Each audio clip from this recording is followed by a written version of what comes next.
तो अब पांचवा सवाल देखते हैं। पांचवा सवाल क्या लिखा है, भूमि से 60 मीटर की ऊंचाई पर। सबसे पहले आप क्वेश्चन बार बार पढ़ना कि इस पार्ट में क्या होता है, क्वेश्चन पढ़ने पर आपका सवाल लगेगा। ठीक, लिखा भूमि से 60 मीटर की ऊंचाई पर एक पतंग उड़ रही है। ठीक, पतंग में लगी कितने मीटर ऊंचाई पर, भूमि से।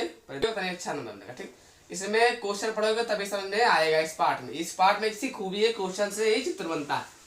भूमि से कितने मीटर ऊंचाई पर, 60 मीटर की ऊंचाई पर क्या उड़ रहा है, पतंग उड़ रहा है। ठीक, कितनी मीटर ऊंचाई पर, 60 मीटर की ऊंचाई पर, है ना, ऊंचाई पर एक पतंग उड़ रही है। पतंग में लगी डोरी को अस्थायी रूप से भूमि के एक बिंदु से बांध दी गई है।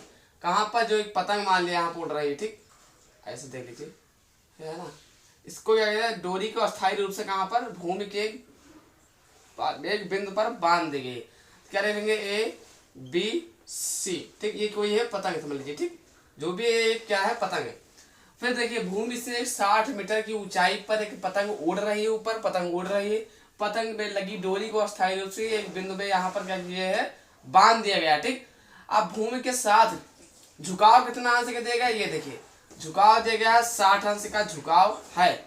यह मान कर कि डोरी की ढील नहीं है, क्या मान दिया गया है कि ऐसे ऐसे अच्छे से बांध दिया गया है कि देखिए, यह मान कर बोला गया क्वेश्चन में कि डोरी ढील नहीं है। तब डोरी की लंबाई ज्ञात कीजिए। लंबाई किसे कहते हैं, ये लंबाई है। ठीक, यही ज्ञात करना, ये लंबाई, ये ऊंचाई, ये दूरी है। इस तरह समझोगे सवाल लगेगा। ये क्या है, ये दूरी है। ठीक, ये क्या रहेगा, ऊंचाई से बोलते हैं। जब भी सवाल पूछा है, पूछा है। ठीक, ऊंचाई, ये क्या, लंबाई, ये लंबाई, ये ऊंचाई। ठीक, ये दूरी। अब आपको समझ में आ जाना चाहिए। तो क्या दिया गया है, इसमें दिया गया है कितना, लंब, और इसको ज्ञात नहीं कर, ज्ञात करना है इसको, तो लंब बटा कण, है ना। लंब बटे कण किसका होता है, सबसे पहले आप ये देखना, साइन कोस टेन। ये क्या है, इसके अंदर कौन कौन आता है, ये है। ठीक, तो यल ए एल के ए, तो लाल बटे का आपका करना है लंब बटे कण। लंब बटे कण मतलब साइन का आता है। ये किसका है, एस वाला पार्ट में क्या आता है, साइन। सबसे पहले करेंगे क्या, त्रिभुज ए बी सी में। ठीक, इसका मतलब यह किस त्रिभुज में बात हो रहा है, तो त्रिभुज एबीसी है, एक ही है, तो एक ही में तो बात होगा ना। तो करना क्या है, 60 अंश का मान देगा। सबसे पहले करना क्या, साइन 60 अंश, साइन थीटा बराबर क्या हो जाएगा, लंब बटे कण। तो क्या हो जाएगा, लंब बटा कण। देखिए, ये देखो, ठीक, लंब कितना है, लंब दोस्तों आपका कितना है, 60 अंश है, ऊंचाई का हो चाहे लंब का हो। ठीक, और कण कितना है, कण कुछ नहीं पता है, कण एसी है। ठीक, इसी को तो बोलते हैं कण। और साइन थीटा, ठीक, अब थीटा बोले तो कितना, 60 अंश, तो थीटा जगह पर क्या देना है, 60। अब क्या करना है, साइन 60 अंश का मान कितना होता है, √3/2 होता है ना। तो क्या कर देंगे, इसकी जगह √3/2। इधर क्या लिखा हुआ, 60, जो कि वह 60 मीटर दिया गया है, एसी नहीं पता। अंश बराबर करता है 60, इधर क्या हो जाएगा, 60/AC। अब 3 गुणा इससे, तो क्या हो जाएगा, AC √3। अब पता है 60 गुना कितना होता है, 120 कर दिया। AC आप जैसे रोकेंगे तो क्या हो जाएगा, 120/√3। अब जो √3 नीचे है, इसी को परिमेय कहते हैं। परिमेय में होता क्या, अपने मन से काम करना था, ऊपर नीचे गुणा हो जाएगा। ठीक, यहाँ पर भी गुणा और यहाँ पर भी गुणा। ठीक, तो अब क्या करना है, इसको देखना है, AC, ठीक, 120√3। और जब भी मैंने अभी जस्ट इससे पहले भी बताया, √3 गुणे √3 होता है, कितना हो जाता है, 3। तो यहाँ नीचे कितना हो जाएगा, 3, और 3 का पहाड़ा पर 120 का, तो 3 चौक 12 मतलब 40 आएगा। कितना हो जाएगा, 40√3 किसके बराबर हो जाएगा, AC तो ज्ञात करना चाहिए, अर्थात लंबाई आपकी कितनी आ गई, 40√। तो हाँ, तो हेलो दोस्तों, 9.1 का छठवां सवाल उसी का देखिए। आप देखते हो क्या है, छठवां सवाल क्या कह रहा है कि 1.5 मीटर।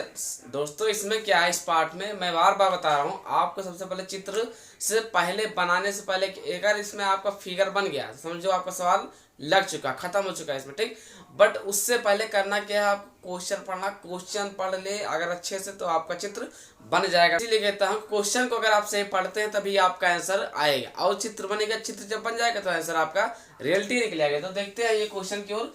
लिखा है, 1.5 मीटर लंबा एक लड़का, कितना मीटर लंबा लड़का है, 1.5 मीटर लंबा एक लड़का है, 30 मीटर ऊंचे 30 मीटर ऊंचे एक भवन से कुछ दूरी पर एक खड़ा है। 30 मीटर ऊंचे भवन से कुछ दूरी पर खड़ा है। जब वह ऊंचे भवन की ओर जाता है, तब उसकी आंख से भवन के शिखर का उन्नयन कोण 30 अंश से 60 अंश हो जाता है। कहां से कहां तक, 30 अंश से 60 अंश हो जाता है। तो बताइए कि वह भवन की ओर कितनी दूरी तक चलकर गया। निकालना क्या है मेरे दोस्त, दूरी। और दूरी मैंने बता क्या होता है, नीचे होता है, और क्या होता है, ऊंचाई। तो करना क्या है, 1.5 मीटर लंबा लड़का है। कितना मीटर लंबा लड़का है, 1.5 मतलब 1.5 मीटर, मीटर एम से, ठीक। इतना मीटर लंबा लड़का है, 30 मीटर ऊंचे भवन की ओर जाता है। यहाँ कोई एक भवन है, ठीक, कितने मीटर ऊंचे जाता है, 30 मीटर की ओर। ये देख लीजिए, 30 मीटर ऊंचे की ओर, ऊंचाई कितनी इसकी है, 30 मीटर, ठीक। 30 मीटर ऊंचे भवन की ओर जाता है, कुछ दूरी पर खड़ा हो जाता है। यहाँ पर मान लीजिए कुछ खड़ा हो गया, ठीक। अब कह रहा है जब उसके खड़ा हो जाता है तो उसकी आंख से भवन का शिखर का उन्नयन, आंख से भवन का उन्नयन कोण कितना बनता है, 30 अंश। तो सबसे पहले आप ये कर लीजिए, चित्र बना लीजिए, ठीक। इस तरह आपका ये रहा क्लियरिटी, ठीक।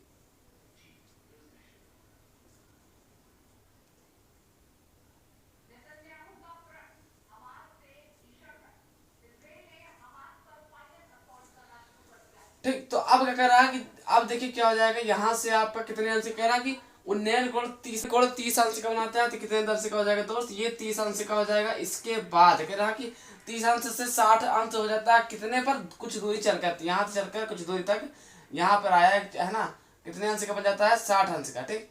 यहाँ पर कितना हो जाएगा दोस्तों, 60 अंश, ठीक। अब होने के बाद भवन की कितनी दूरी चलकर गया, यहाँ से यहाँ की कितनी दूरी चलकर गया, तो करना क्या है, यहाँ से ले लेते हैं ए बी सी डी, ठीक, ई एफ जी।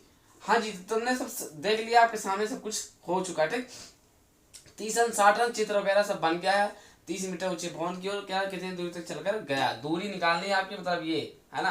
अब करना क्या है, देख के कोई मतलब तो है नहीं, करना क्या, सबसे पहले 30 अंश का मान निकाल। हाँ तो दोस्तों तुमने क्या किया, इतना निकाल लिया। इससे करना क्या है, ये चित्र आपका बन चुका है। अब करना क्या, 30 में से इतना घटा दोगे तो इसका मान निकलेगा। कैसे, देखिए, तो करना क्या है, 30 माइनस 1.5, अगर घटाओगे तो कितना आ जाएगा, देखिए घटाते कैसे हैं, ऐसे घटाने के लिए तरीका देखिए, ठीक। करना क्या है, यहाँ पर जीरो लगा के हटा दिया, 10 या 300 माइनस के 15 बटे कितना होता है, 10। अब 10 में से 5 गई 5, 9 में से 1 गई 8, इधर कितना 2 बटा 10, तो कितना हो जाएगा 28.5। 28.5 आप क्या आ गया है ना, 0.5 ये कितना आ चुका है, 28.5 मीटर, ठीक। ये आपका हल करने पे आ गया। अब करना क्या, त्रिभुज है ना, त्रिभुज ए बी डी में आपको ए बी डी में आपको लेने पड़ेगा, ए बी डी में करना क्या है, सबसे पहले 30 अंश, तो करना क्या है, यहाँ पर tan थीटा बराबर होता क्या है, लंब बटे आधार, ठीक। 28.5 आधार दोस्तों कितना है, बी और डी पूरा, ठीक, बी डी हो गया है ना। और tan थीटा, अगर थीटा बोले तो कितना, 30 अंश। अब दोस्तों tan 30 अंश का मान कितना आता है, 1/√3 होता है, ठीक। तो यहाँ कितना हो जाएगा, 1/√3, इधर कितना 28.5 बटे बी डी, इधर से गुणा हो जाएगा, क्या हो जाएगा, बी डी बराबर 28.5√3। ये आपका मान एक किसका निकला, बी और डी का मान निकला, ठीक। हाँ तो त्रिभुज क्या बचा, अब उसको निकाल लिया। ये त्रिभुज तो आपका कंप्लीट। अब कौन सा त्रिभुज है, देखिए ध्यान से, त्रिभुज ए बी सी या बी सी ए, कुछ भी कह सकते हो, ठीक। तो त्रिभुज ए बी ऐसे लीजिए, त्रिभुज ए बी सी, ठीक। तो करना क्या है, सबसे पहले त्रिभुज इधर देखिए, ठीक, ध्यान से देखिए ना दोस्तों, है ना, ए बी सी में इतना करने के बाद दोस्तों ए बी सी के बाद करना क्या, अंदर है क्या, अंदर 60 अंश बैठा हुआ, तो इसका मतलब 60 अंश चलेगा। अब करना क्या, लंबाई जब पता है समझ जाएगा, लंब बटे आधार मतलब 10 का लगेगा, ठीक। तो क्या करना है, थीटा बोलेगा तो 60 अंश, ठीक। तो करना क्या है, tan थीटा बराबर होता है लंब बटे आधार, ठीक। इतना तो कंप्लीट। लंब है दोस्त कितना, लंब अभी आपका मैंने बोला ए बी वाला सामने वाला, ठीक। ये तो क्या है, 30 दिया गया था दूरी, और इसको जब घटा दिया तो कुल दूरी कितनी आ गई, 28.5। लेकिन यहाँ पर बात हो रही है tan 60, तो लंब कितना आएगा, ए बी, आधार कितना आएगा, बी सी। तो लंब क्या जाएगा, ए बी और आधार बी सी, ठीक। अब और थीटा बोले तो अगर थीटा जाएगा ना 60 अंश, ठीक। तो tan 60 अंश का मान कितना होता है दोस्त, √3 होता है।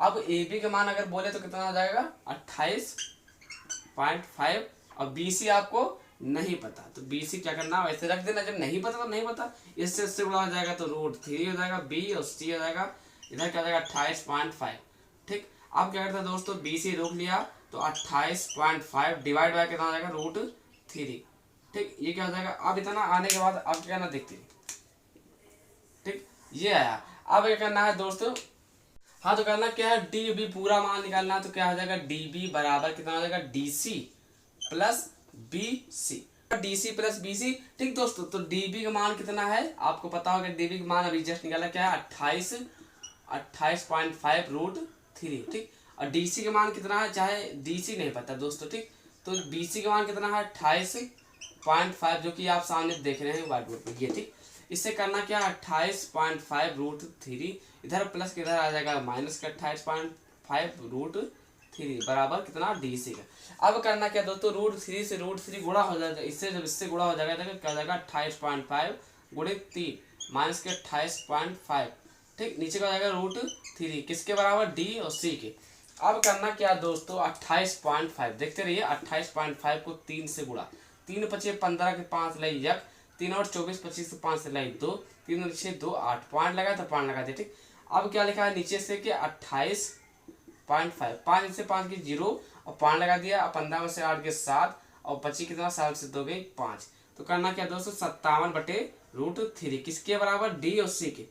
अब करना क्या दोस्त, जो नीचे लिखा है √3 उसी से परिमेयकरण में होता क्या, अपने मन से ऊपर एक बार गुणा एक बार नीचे गुणा। ठीक, ये हुआ। अब क्या हो जाएगा 57√3, और जब √3 से √3 गुणा होता है मैंने बता रखा है तो कितना हो जाएगा 3। ठीक, √3 से √3 गुणा होगा कितना हो जाएगा 3, तो 3 से भाग कर 57, 19 का 3 57। ठीक, किसके बराबर, डी से, तो डी सी बराबर कितना आ जाएगा 19√3। ठीक, तो जो 19√3 आंसर आया है यही आपका आंसर है दोस्तों। ये इस पार्ट का सबसे वेरी इंपॉर्टेंट सवाल है ना, तो समझ गए होंगे।